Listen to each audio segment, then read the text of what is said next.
TPCSI fans, you want to revolutionize your sports investing habits? Allow me to tell you about WagerWire. WagerWire is an app that helps you become a superior bettor by allowing you to sync all your sports books and track all your bets in one place. See your current action, your betting history, and stats. You could also sign up for sports books and collect bonus offers. Follow them at WagerWire on X, as it's the best account on the platform. Head to App Store or Play Store now and search WagerWire and download the app.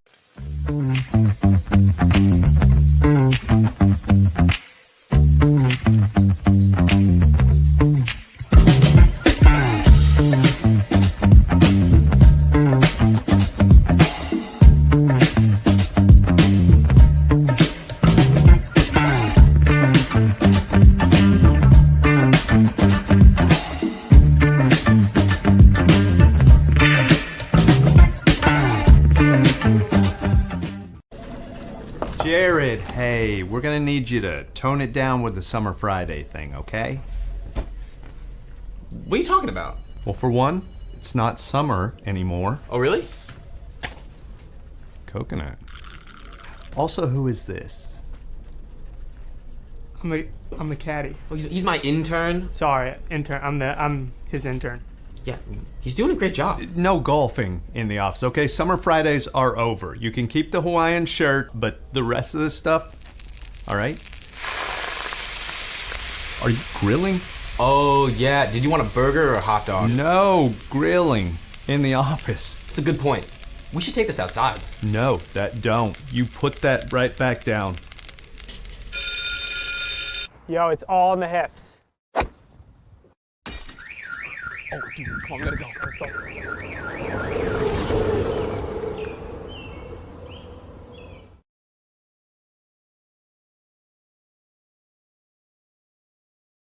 Good evening, sports fans from all around the globe. I am the host, Jeff Dawson, East Coast Sports Investors, and it is that time of the week for the closing bell with Ron Marmolevsky. Head on over to X, Twitter, whatever we're calling it today, to Ron A Sports. Follow this gentleman. Breaks down college and NFL like no one else. He's got books and books and books and books, decades of information. And he also has an AOL account like myself. I mean, we were a match made in heaven in year number 3 here of doing our shows. First and foremost, a shout out to our proud sponsor and partnerships. It's WagerWire. Head on over to Google Play, download the app. It's free. Viva Tequila Seltzer. The East Coast is cuckoo for coconut. Atlanta Steaks and Seafood. Introduce yourself to Terry Smith over at Facebook. Jump on over to Atlanta Steaks and Seafood. Place an order today and be grilling by Sunday. Without further ado, let's bring him in. Ron Marmolevsky. Good afternoon, Jeff. Yeah, another glorious day out in Southern California. Sun is shining. Amazingly, just 3 weeks left in college football, but they're going to be pretty important weeks, that's for sure. You know, whether I started the show with Paul, and I'm going to start the show the same way with you. Back in the day, way back in the day when we used newspapers, there were no websites. When the bowl season meant something, January 1st, the Rose Bowl, the Orange Bowl, the Cotton Bowl.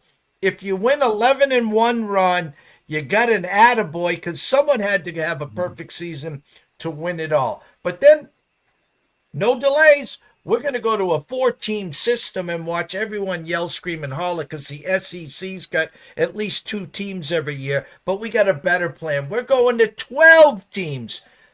That means you go undefeated, 1 loss, maybe a 2 loss if you're special. Every Tuesday, there's more people with more complaints. Well, Georgia's outside looking in, but they beat Texas, and Texas hasn't played anyone. You and I both know this will play itself out, Ron. It will play itself out.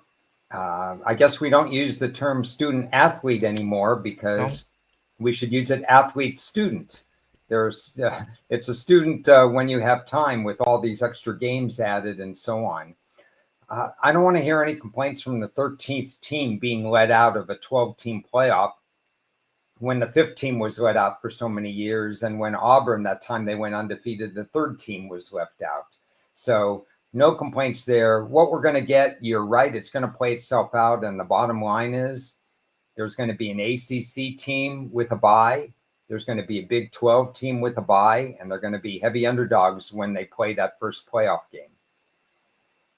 You know, I know when we were talking in August, we were talking early September. There's some teams I didn't have in my bingo card. I'm not going to put those words into your mouth. There's some teams cooking with Crisco right now that we're not used to. I'm going to throw you the big curveball. How about those SMU ponies or Mustangs? Yeah, so I have them third best in the ACC in terms of my power ratings. They started slow. They were feeling their way around a little bit. They got lucky in a couple of games, and then they just got good. And their defense is underrated. They've really come to play. They're going to play Boston College this week. Last time they played Boston College, not that long ago, it was last December, I think, in a bowl game. And they lost that game outright. They were pretty heavy favorites, I think, in that particular game. They win this, they're positioning themselves. They may make that ACC title game. Excellent year for a first team school in, obviously they used to be in the old Big Eight that we used to know about with Texas or what they call it, Southwest Conference with Texas and Arkansas and all those. Then they got kicked out with the death penalty and everything that went on there. They were nomads for a long time, and now they're into, maybe they bought themselves into a big time conference, but they're in one of the Power Four conferences, and they're hitting the ground running. That's for sure. And great job on last year bowl game. I think it was right at Fenway Park. BC hosted SMU at Fenway Park. The whole world was on SMU, and they just mailed it in. BC took care of business there. No Castellanos. I was at the Heights on Saturday. Great game against Syracuse. Place was sold out. Good atmosphere. A little cold, a little windy, but at the end, Mr. O'Brien says, Mr. Castellanos, come over here. You're sitting, and today's athlete doesn't take that well, and next thing you know, he's in the transfer portal. Yeah, that's the times we live in now. We saw that UNLV, he didn't get his money. They're 4-0. They're looking really good. And then he says, sorry, I didn't get my money. I'm going to go to another school.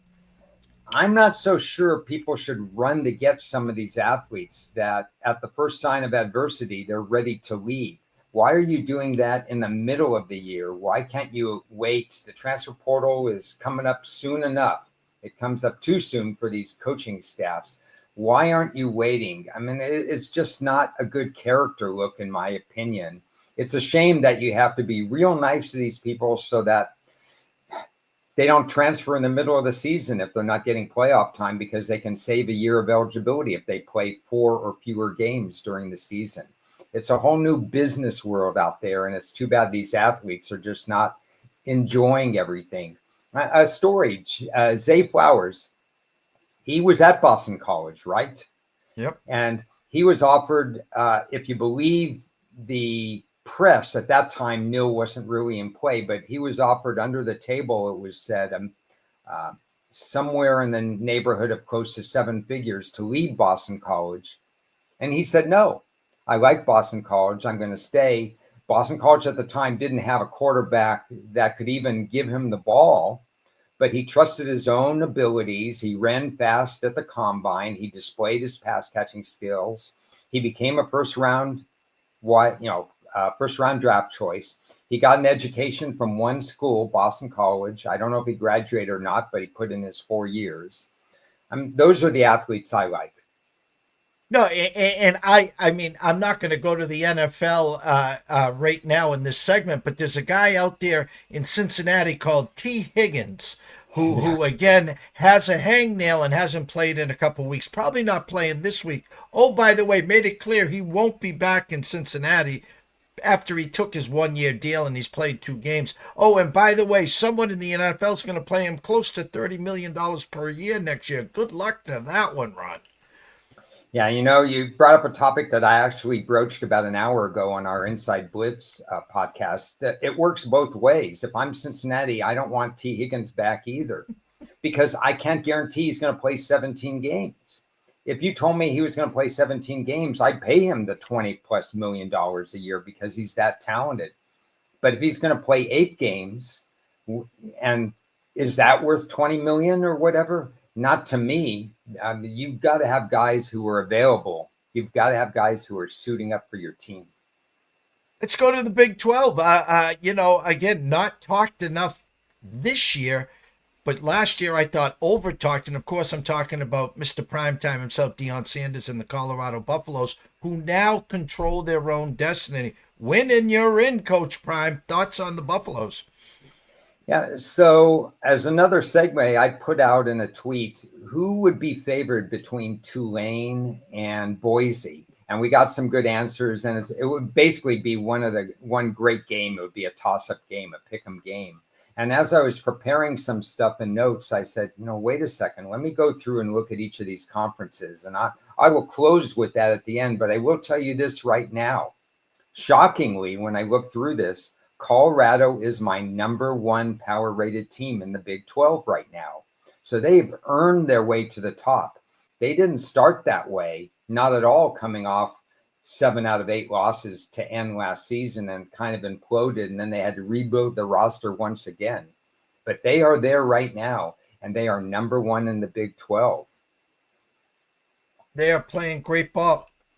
Coach Prime has already said, by the way, he'll pull an Eli, and he's taking Shador under his wings for the draft. And they're talking about a package deal, Shador and Primetime to Dallas to be the next quarterback and head coach, which I find comical. And he did add, by the way, he'll do the same for Travis Hunter there.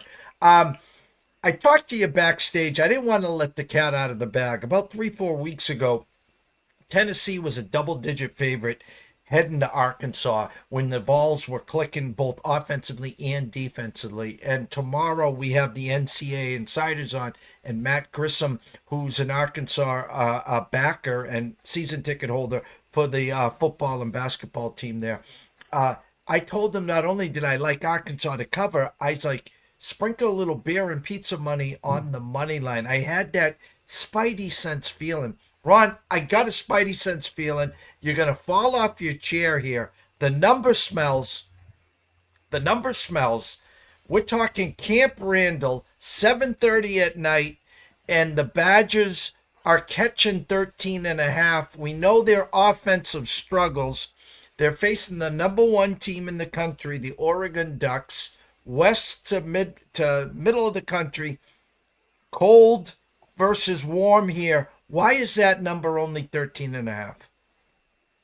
Yeah, my power ratings would make it about 15.5. So you're getting a couple extra points because Wisconsin's rested, because it's one of those spots where you're number 1 in the nation, you have a target on your back. And everybody knows it, and everybody wants you to keep proving it. Teams get tight at this time of year.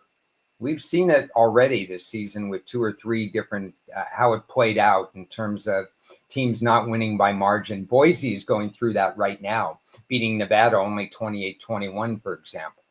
So you have these situations. It seems prime for Wisconsin to be in that situation. I looked at the stat sheet and the matchups, thinking that this might be a good spot for Wisconsin, and I couldn't get there. Dylan Gabriel is just too accurate. He's just going to complete so many passes. He's on record pace already. If he slows down and only completes 7 out of 10, you're still moving the chains an awful lot. And the thing you want to do against a Wisconsin type of team is keep Wisconsin off the field, because you don't want that offensive line and that type of style of team to take control of time of possession and wear down your defense. So I do think that while I probably would still lean Wisconsin, I'm probably not going to get there, because even Wisconsin doesn't always know its identity right now. I've heard a lot of people, they're not excited about Luke Fickell all of a sudden. He just couldn't snap his fingers and say, hey, we're going to turn it around. We're going to start winning 10, 11 games and stuff like that. It's a slow process. I think Wisconsin's still on a good track, but I don't know. It wouldn't surprise me if this was a close game, but my matchup analysis didn't get me over the top as far as a play for this one.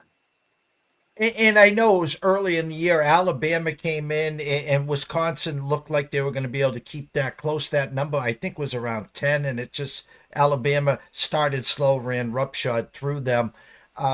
This just number really, really smells to me, and they are a standalone primetime game at 7:30. It's going to be interesting. I'll keep an eye out on that one, All right. of course. Let's go to a game that played last week, a game that was supposed to be a marquee, must-watch game. Both teams coming off a bye week. I'm the defensive coordinator for LSU. I gave up 4 touchdowns to Jalen Milroe last year. There's one thing that's not going to beat me. It's Jalen Milroe. He did it again. What happened to LSU? And now Jalen Milroe and that Alabama team back in the mix. Yeah, that was a surprise as to how that played out. Not that Alabama won, but the way they won. It was so comfortable. It took nothing out of them whatsoever. LSU continues to have defensive problems. They can't seem to stop anybody. And I think the quarterback, Nussmeier, he's hit a ceiling as well. If you're talking about an average or slightly above average or better defense, and certainly Alabama is that pretty good on defense, Nussmeier's not doing enough to become one of the big quarterbacks in the SEC. Brian Kelly, he'll probably go through some more coordinator shifts again next year. He seems to find scapegoats for all this. But right now, the chemistry didn't quite work for LSU. When LSU looks good, they look really, really good, but they are also vulnerable defensively. And now Alabama, they've climbed right there. They're right in the top group now in power ratings for everybody, not just the SEC, but for all teams. Alabama threw in 1 or 2, tough games, and now the rest of the slate reads pretty good. If Auburn game, it's always kind of an interesting game when they play each other. They're going to play an Oklahoma team that's offensively challenged. So Alabama's right in the mix for the whole thing. Staying in the SEC, we're talking about the playoffs start in 2 days. That's the 16th of November for the Georgia Bulldogs, currently outside looking in. 2 losses, something that we didn't expect, obviously, on my bingo card. About 9.5, depends where you shop.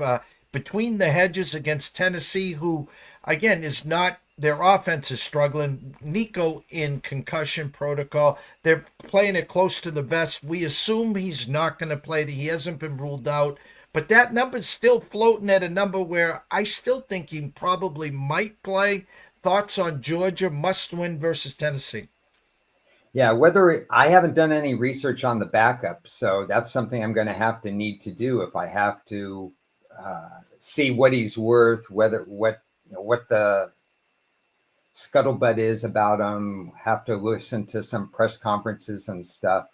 The line's kind of been all over the place, didn't it? I thought it touched 11 or 10.5 at one point. Then it went back down.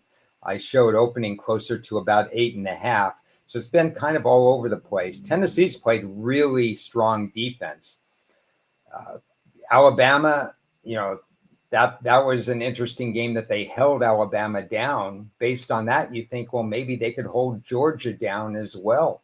And this could be a lower scoring game than people think. I sort of lean Tennessee in this matchup, but the uncertainty at quarterback and will we see a few more turnovers? I looked at Georgia's defensive stats. It's not bad. I'm not saying it's world beating. The points that they've allowed are more than the last couple of years. But if you look at how they've defended the run and how they've defended the pass, it's not that much different from the last couple of years. So I think some of what they're doing is their own quarterback is throwing too many interceptions and creating shorter fields for their defense to operate on. So it's a fascinating game to me. I would lean Tennessee. Not the greatest slate there. I mean, there's a couple other games here and there that might catch your eye. Before we switch over to NFL, is there a game or two that you got your eyes on Saturday? Not in terms of the marquee matchups, because there aren't really any marquee matchups. The game that's interesting today is tomorrow will be UCLA and Washington. They're kind of going in different directions. Washington is really not finding a rhythm. They're going the other way. If they lose this game, actually the loser of this game is in danger of not making a bowl. We thought UCLA wasn't going to make a bowl, but now they played much better on both sides of the ball. I'm curious to see whether UCLA can hang with Washington. My numbers tell me they can, and 2 weeks ago I would have said the numbers would have told me no, they can't hang in this game. But Washington embarrassed last week. UCLA came away with the victory. I'm really curious about how that plays out. And there's a couple of interesting matchups in terms of BYU Kansas would be an interesting matchup as well. When you play that emotional game that BYU and Utah used to play every single year, and they did it again with another last second thing, a meltdown in terms of how the game was decided with a penalty extending a BYU drive and the late night magic at BYU again. And now they have to turn around and go against a Kansas team that doesn't have the weapons defensively, but they can fire on all cylinders offensively. I think this is a fascinating game. I probably lean Kansas, but I think the line is short. I think the odds makers understand that they're not really thinking BYU is a true playoff team, which is understandable. And they're off this emotional win. I think if you like Kansas, you're getting a little bit cheated on the points, even though they could pull an upset. I mean, there's so many teams that are pretty close to each other in the Big 12. So that's an interesting game as well. I was watching Mitch and Paulie on VSiN yesterday afternoon, and then I think at night came Tim Murray. I'm getting them confused with that. Brad Powers was on one of those. I think it might have been with Tim afterward, and Kansas was one of his plays there. He was talking about. It sounds like a lot of the sharper people are on that Kansas side. Yeah, it's really keeping the number down. NFL, not for long, any given Sunday, and I just have to laugh. You get the number one pick. You got Caleb Williams. You bring in Keenan Allen. You got DJ Moore. You drafted Dunze. Bears start off, guns are blazing. Everyone's holding hands and singing Kumbaya. Next thing you know, 3 losses in a row. They haven't thrown a touchdown pass in 23 straight possessions. Caleb gets sacked 9 times. I mean, who the hell is this Patriots defense here? Next thing you know, OC gone. We know the head coach is probably gone. What do you make of the Chicago Bears right now? Right now, they're a train wreck. They're losing. They just put one of their defensive backfield guys on IR, I believe, season-ending IR. They haven't quite played up to expectations defensively. I thought they would play better defense starting a couple weeks ago. They didn't necessarily play poor defense against New England, but their offense was so bad that New England didn't have to do anything offensively. This was the game, and this has been the game almost every year for the last few years, that Chicago should have had circled. They should be saying, we've got to beat Green Bay. We've got to beat Green Bay. We've lost so many in a row to them. Instead, I don't even know if they've turned their attention to Green Bay right now. They're sitting 4-6. There's 3 teams solidly ahead of them in their own division. They're probably not going to make the playoffs because their schedule is just going to be tough, which I'm excited about because I have under tickets on them. But it's just not going well there. And now they're a dog, probably right about where the line should be, but we thought we'd see more out of Chicago right now. I don't think they did a good job developing Caleb Williams in his first year. By no means is he a lost cause, but this is getting dangerously close to just completely evaporating the rest of the year. Great matchup tonight. Washington and Philly for first place. Seen the line. It was 3.5 all week. Heard a lot. Actually, I should say most everyone was taking the hook and 3.5. I was surprised the line moved to 4. The over opened at 50, tipped down to 49.5 right now at the Circa. Thoughts on the Thursday night game, Ron? Yeah, according to my power ratings, the line of 3.5 was a bit low. And I surmised that was because they kind of wanted Philly money. I think people understand what Washington is doing this year, and they're playing to a level we never expected them to play. Yeah, from Philly's standpoint, they've seen Washington every year. Of course, they play twice each year and stuff like that. But this is a new Washington team. It's hard to evaluate Washington if you're looking at tape from the last few years. Washington can evaluate Philly because their roster has stayed closer to the same. They've had the same coach for 3-4 years. I think it's going to be a fascinating game. My numbers tell me I should be either leaning or playing Washington, even though Philadelphia has been on quite the roll right now. It makes such a difference when the top two wide receivers for Philadelphia are in the lineup, coupled with Barkley, a confident Hurts. The rookies that they put in play on the pass defense for Philly, they've really done a nice job. I mean, they've really acclimated well. Good test to go against Daniels in this game in a short week.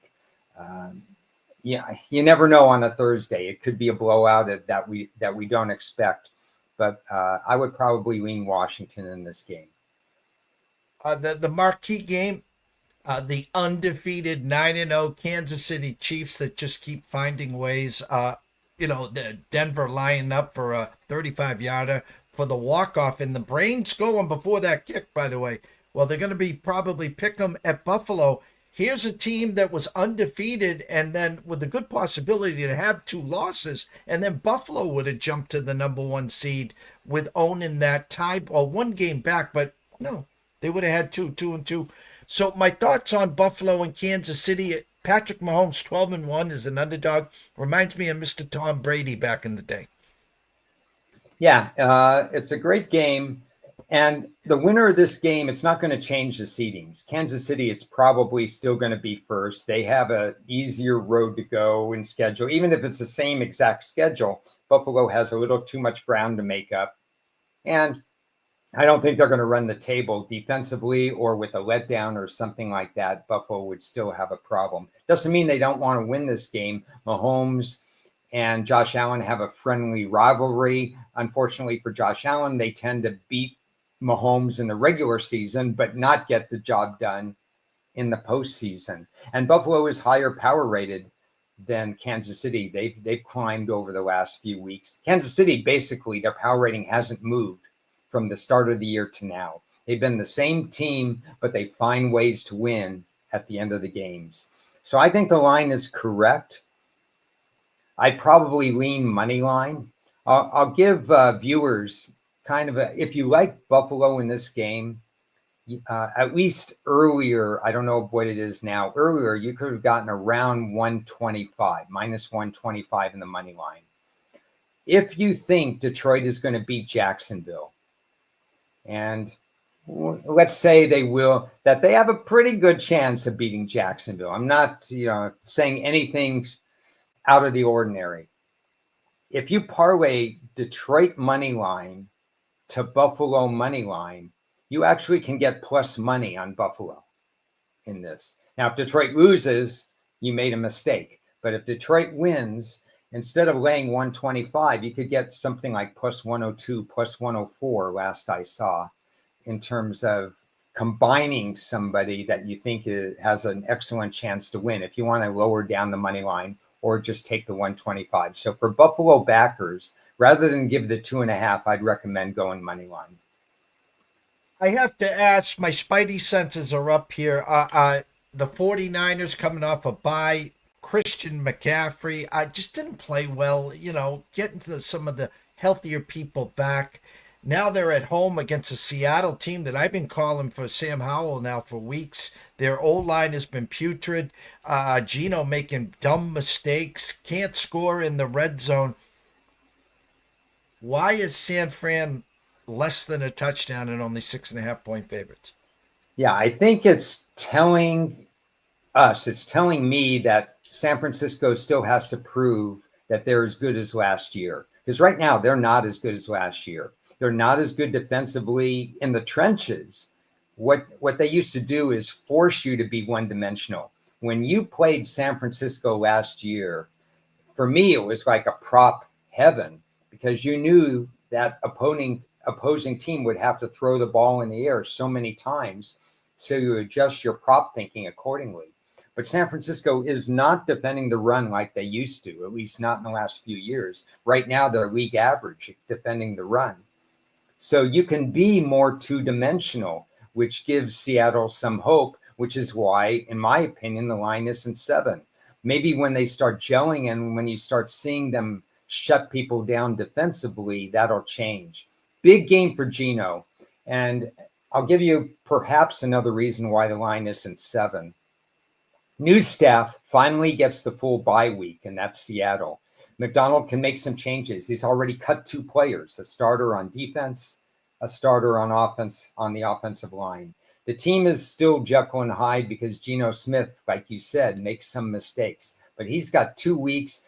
If you've read some of his comments these last 2 weeks, he knows he has to play better and he has to make the right decisions.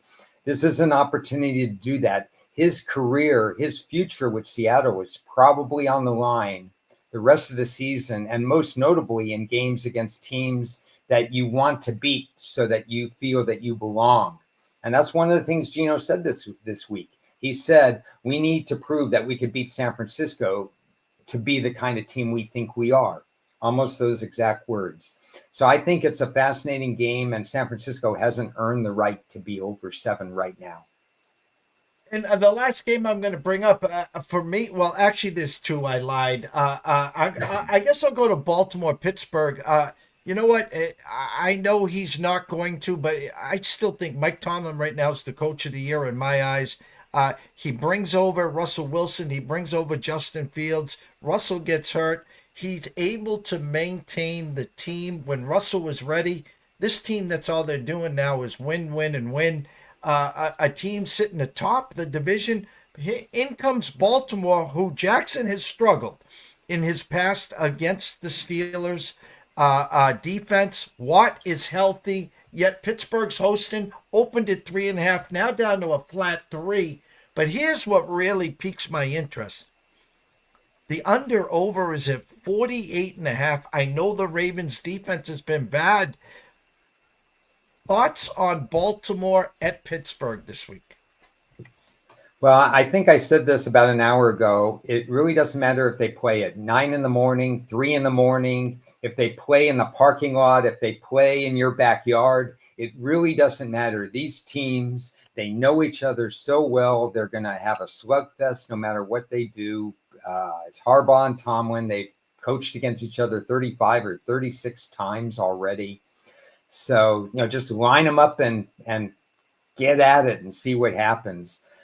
My initial thoughts is 47.5, 48, whatever the over-under total is right now, is kind of telling for this series. It kind of tells you that this probably is an overplay because these teams typically play 2017, 1916, 17-14.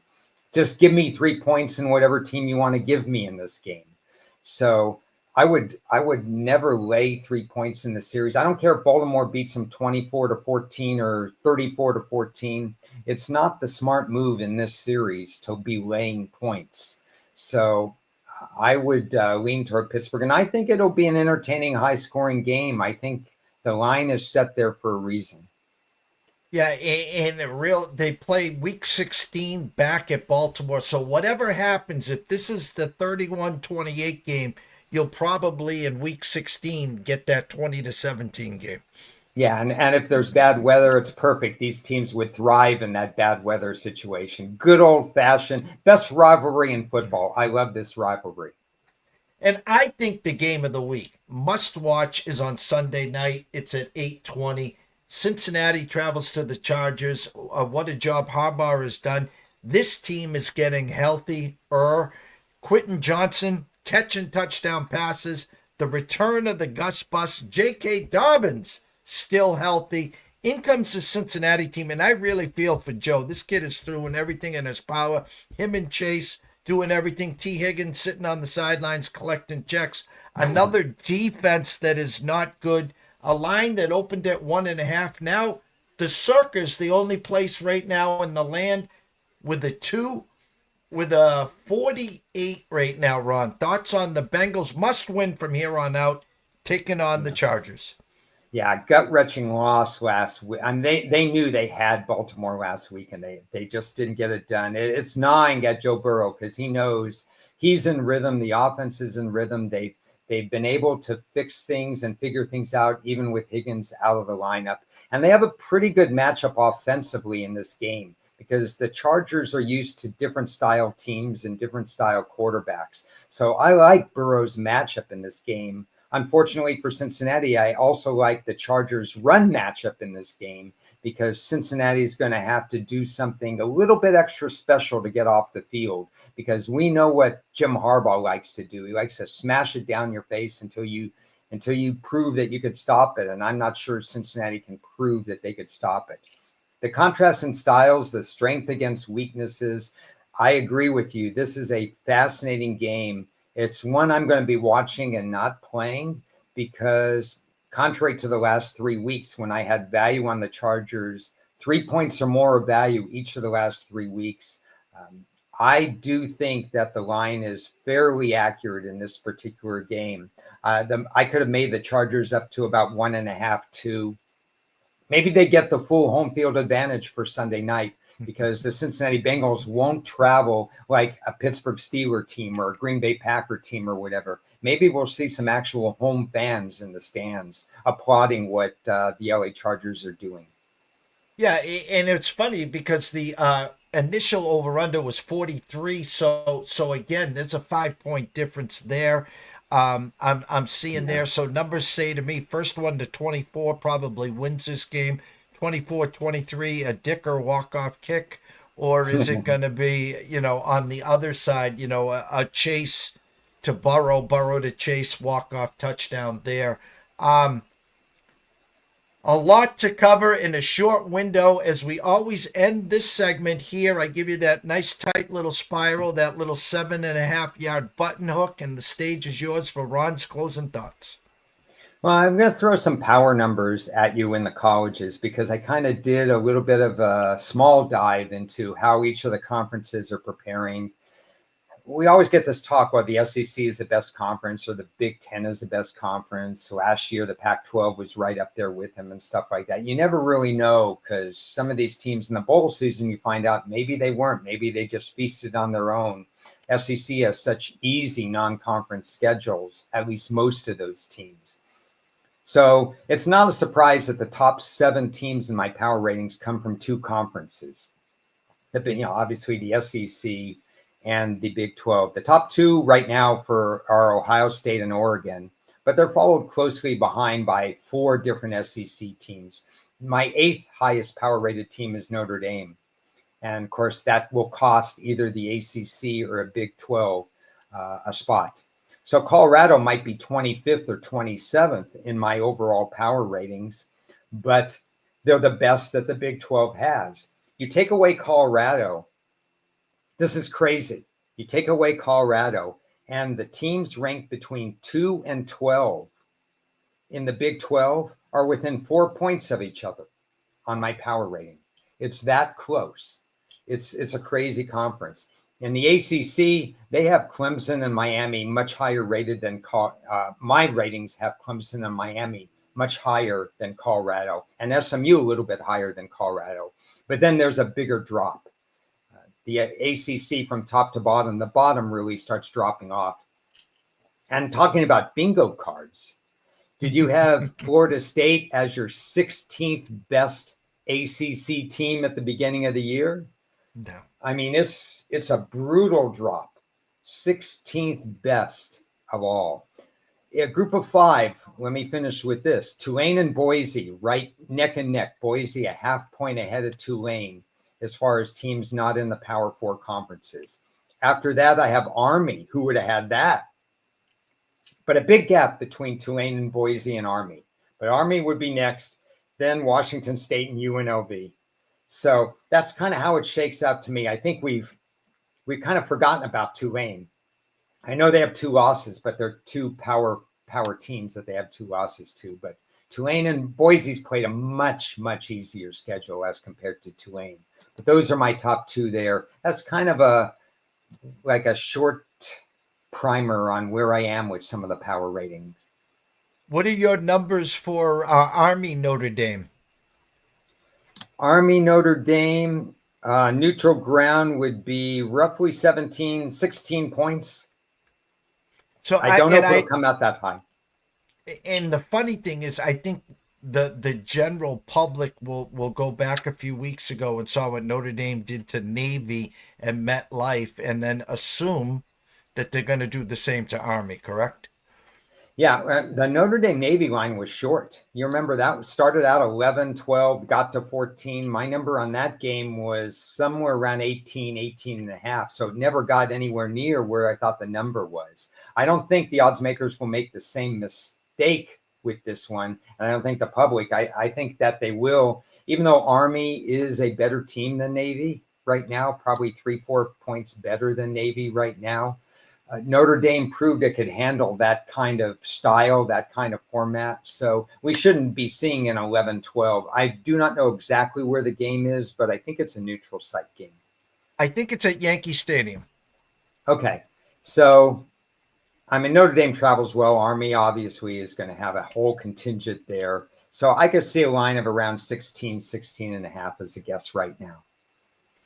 Scroller, Ron, everyone knows where to find you, obviously on X at Ron A Sports. And as we close here, tell them where they can find, if you have any written work, and of course, your podcast schedule.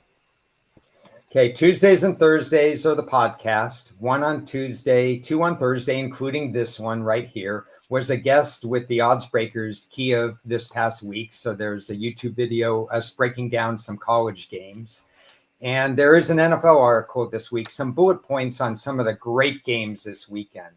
Tonight's Washington-Philly, the Baltimore-Pittsburgh game, and the other one that I broke down.